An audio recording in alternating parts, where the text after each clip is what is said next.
उपसर्ग के 3 प्रकार होते हैं। उसमें पहले हमने संस्कृत के उपसर्ग के प्रकार देखे। अब देखते हैं हिंदी के उपसर्ग। जैसे कि अंतर, अंतर यह हिंदी का उपसर्ग है। उसे शब्द, जैसे कि हमने लिया शब्द मन, मन, इसमें अंतर यह उपसर्ग जोड़ देने से शब्द बनता है नया शब्द अंतर्मन।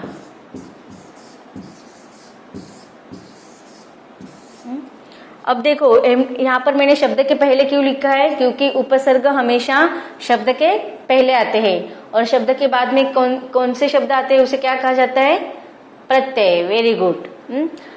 और दूसरा शब्द है अंतरराष्ट्रीय, तो मूल शब्द कौन सा है, राष्ट्रीय। उसमें हमने अंतर यह उपसर्ग लगा दिया तो शब्द कौन सा बना, अंतरराष्ट्रीय।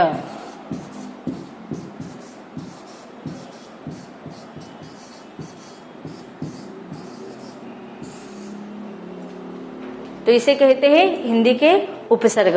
अब देखते हैं हिंदी के कौन कौन से उपसर्ग है। उपसर्ग है अ,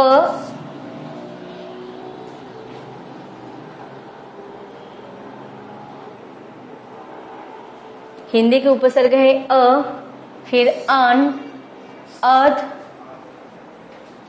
क या कु, स और भर, यह हिंदी के उपसर्ग है। तो हमने हिंदी के उपसर्ग देखे। अब हिंदी के उपसर्ग का हम अर्थ के साथ नए शब्द कैसे बनते हैं वह देखते हैं। हिंदी के उपसर्ग में पहला है उपसर्ग अ और उसका अर्थ है अभाव या निषेध। अ इस उपसर्ग के मेल से बने हुए शब्द को देखते हैं हम, जैसे कि अछूत, अभागा, अजान। इसमें मूल शब्द कौन सा है, छूत। छूत में अ यह उपसर्ग लगा देने से शब्द बना है अछूत। उसके बाद का शब्द है अभागा, इसमें मूल शब्द कौन सा है, भागा। भागा, इसमें अ यह उपसर्ग लगा देने से शब्द कौन सा बना है, अभागा। उसके बाद का शब्द है अजान।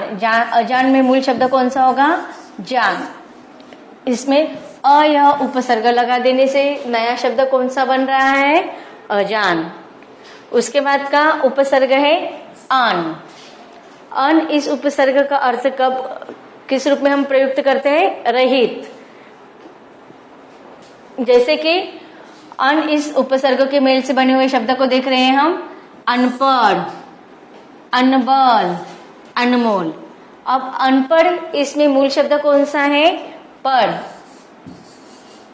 इसमें अन यह उपसर्ग लगा देने से शब्द कौन सा बना है, अनपढ़।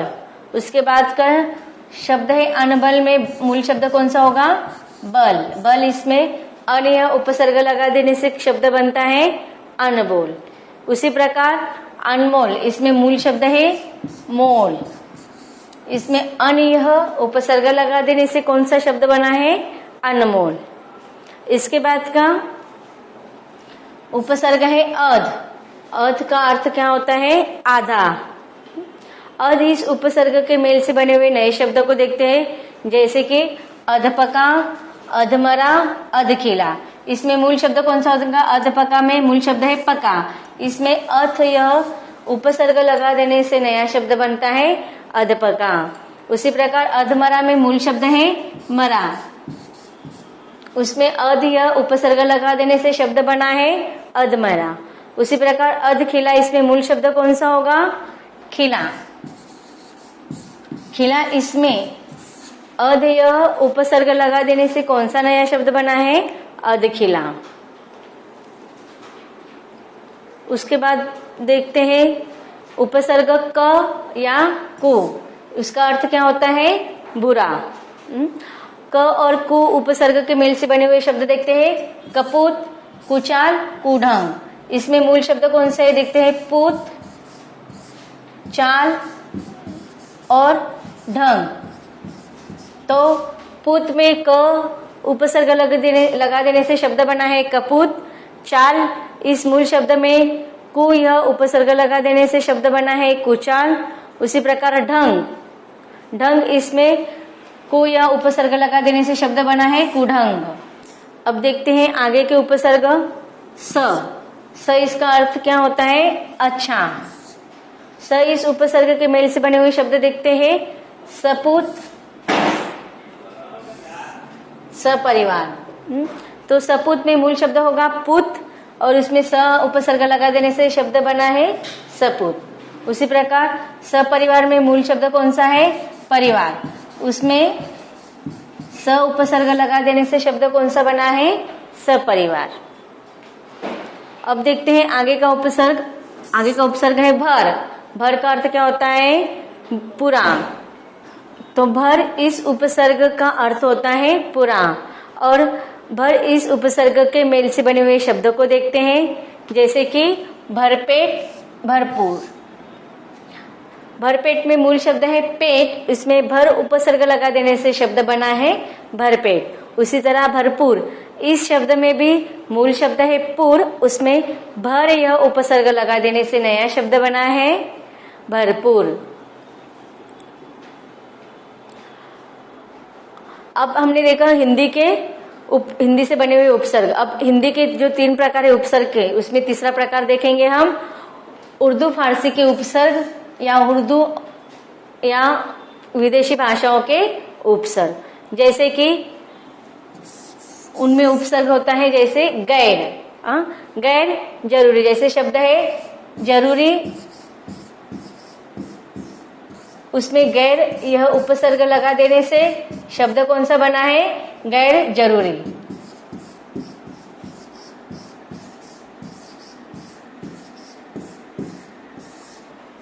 गैर जरूरी। उसी प्रकार दूसरा शब्द है जिम्मेदार, उसमें गैर यह उपसर्ग लगा देने से शब्द बना है गैर जिम्मेदार।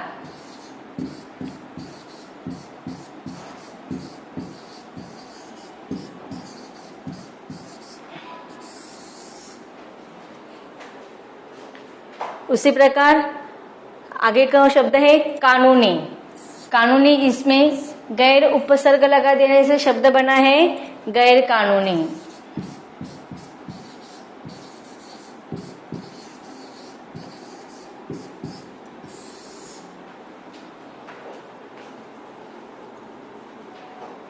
अब देखते हैं उर्दू फारसी के कौन कौन से उपसर्ग है। उर्दू और फारसी के अधिकतर ये इतने है, बे, बद, ना, हर, कम, और एक देखा था हमने कौन सा? गैर। उदाहरण के तौर पर मैंने आपको बताया था। अब देखते हैं उपसर्ग, उनके अर्थ और उनके मेल से बने हुए नए शब्द। तो उपसर्ग उर्दू फारसी का है बे, जिसका अर्थ होता है बुरा या अभाव। तो बे इस उपसर्ग के मेल से बने हुए शब्द को देखते हैं बेवफा, इसमें मूल शब्द है वफा। फिर बेसमझ, इसमें मूल शब्द है समझ। बेईमान, इसमें मूल शब्द है ईमान। तो इन शब्दों में बे इस उपसर्ग का प्रयोग करने पर वफा इस शब्द का बना है नया शब्द बेवफा। समझ इसका नया शब्द बना है बेसमझ, और ईमान इसका नया उपसर्ग लगाने के बाद बनता है बेईमान। अधिकतर देखो हमने जितने भी उपसर्ग के उदाहरण देख रहे हैं, उसमें अगर मूल शब्द में जब हम उपसर्ग लगाते हैं तो जो आने वाला नया शब्द होता है उसका अर्थ तो परिवर्तित होता ही है, लेकिन हमें यह पता चल रहा है कि वह उसका विरोधार्थी शब्द होता है, अपोजिट वर्ड्स। उसके बाद का उपसर्ग है बद। बद का अर्थ होता है बुरा। तो बद इस उपसर्ग के मेल से बने हुए शब्द देखते हैं, जैसे कि बदनाम, बदसूरत और बदबू। अब इसमें मूल शब्द बदनाम में मूल शब्द होगा नाम, इसमें बद यह पर उपसर्ग लगा देने से नया शब्द बना है बदनाम। उसी प्रकार बदसूरत, इसमें मूल शब्द होगा सूरत। सूरत, इसमें बद यह उपसर्ग लगा देने से शब्द बना है बदसूरत। उसके बाद का शब्द है बदबू, इसमें मूल शब्द क्या होगा बू, और उसमें बद यह उपसर्ग लगा देने से शब्द बना है बदबू। उसके बाद का उपसर्ग है ना। ना का अर्थ क्या होता है? नहीं या अभाव के रूप में हम लेते हैं। जैसे कि ना इस उपसर्ग से बने हुए शब्द देखते हैं, नाकाम, नालायक, नापसंद। तो देखो अभी काम मूल शब्द होगा काम, और काम में ना यह उपसर्ग लगा देने से शब्द बना है नाकाम। उसी प्रकार नालायक, इसमें मूल शब्द होगा लायक, उसमें ना यह उपसर्ग लगा देने से शब्द बना है नालायक। उसके बाद नापसंद, इसमें मूल शब्द है पसंद, उसमें ना यह उपसर्ग लगा देने से शब्द बना है नापसंद।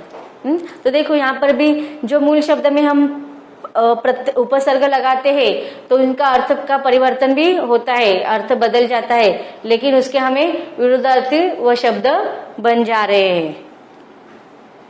उसके बाद का उपसर्ग है हर। हर का अर्थ होता है प्रत्येक।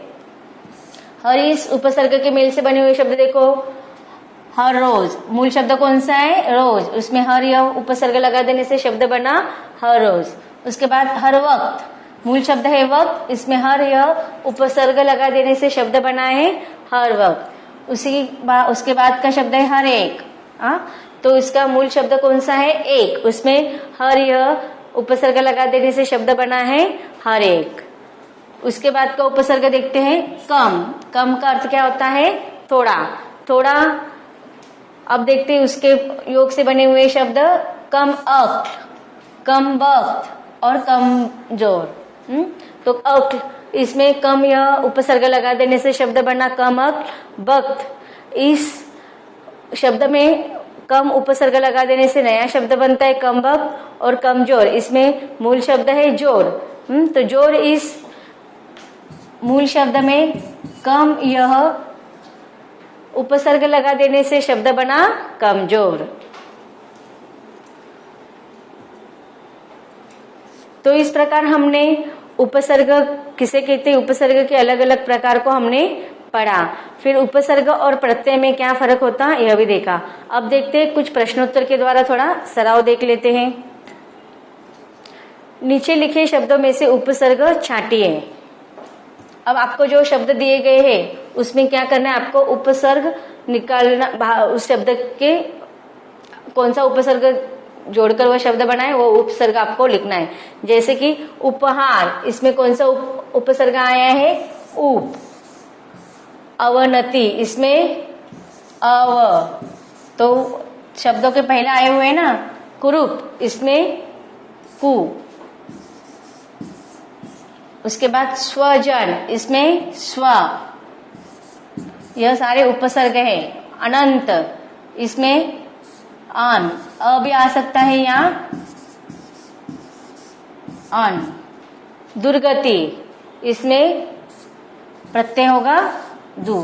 तो इस प्रकार अगर आपको प्रश्न पूछते हैं तो आपको वह उपसर्ग कौन से है वह छांटकर लिखना है। उसके बाद का प्रश्न है नीचे लिखे शब्दों में से प्रयुक्त सही उपसर्ग विकल्प के चुनिए। अब आपको प्रश्न दिया है अतिरिक्त, यह शब्द दिया गया है और अतिरिक्त में कौन सा उपसर्ग लगा है इसके ऑप्शन आपको खाली नीचे दिए गए हैं, उसको वो आपको ढूंढकर वो लिखना है। तो अतिरिक्त, इसमें कौन सा होगा, मूल शब्द है रिक्त। तो देखते हैं ऑप्शन क अति, ख अ, ग अत्य और घ अत। तो कौन सा है इसमें अति, तो उसका उत्तर का ऑप्शन होगा क अतिरिक्त। रिक्त, इस मूल शब्द में अति इस उपसर्ग का प्रयोग किया गया है। उसके बाद है नीचे लिखे शब्दों में से प्रयुक्त सही उपसर्ग आपको फिर से चुनकर लिखना है। तो शब्द आपको दिया गया है बदसूरत।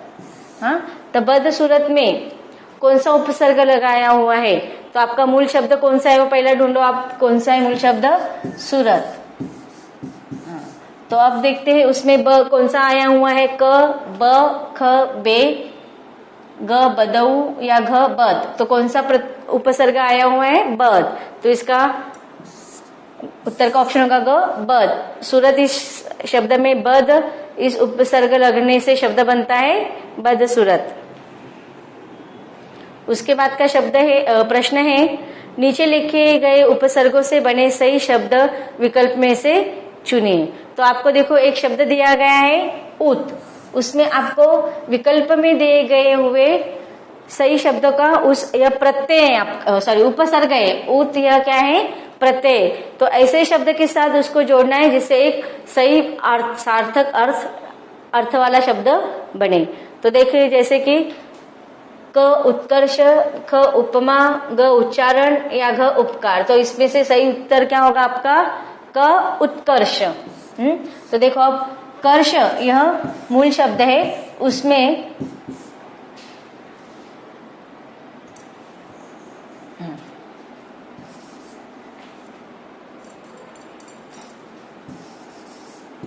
कर्ष यह शब्द है, उसमें उपसर्ग लगा देने से शब्द बना है उत्कर्ष। तो आपका विकल्प का सही उत्तर क्या होगा? क उत्कर्ष।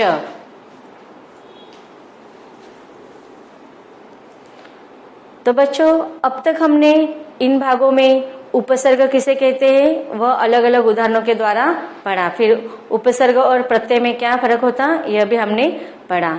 तो अब हम यहीं पर रुकते हैं, अब मिलेंगे अगले भाग में व्याकरण के एक नए टॉपिक के साथ। तब तक के लिए धन्यवाद।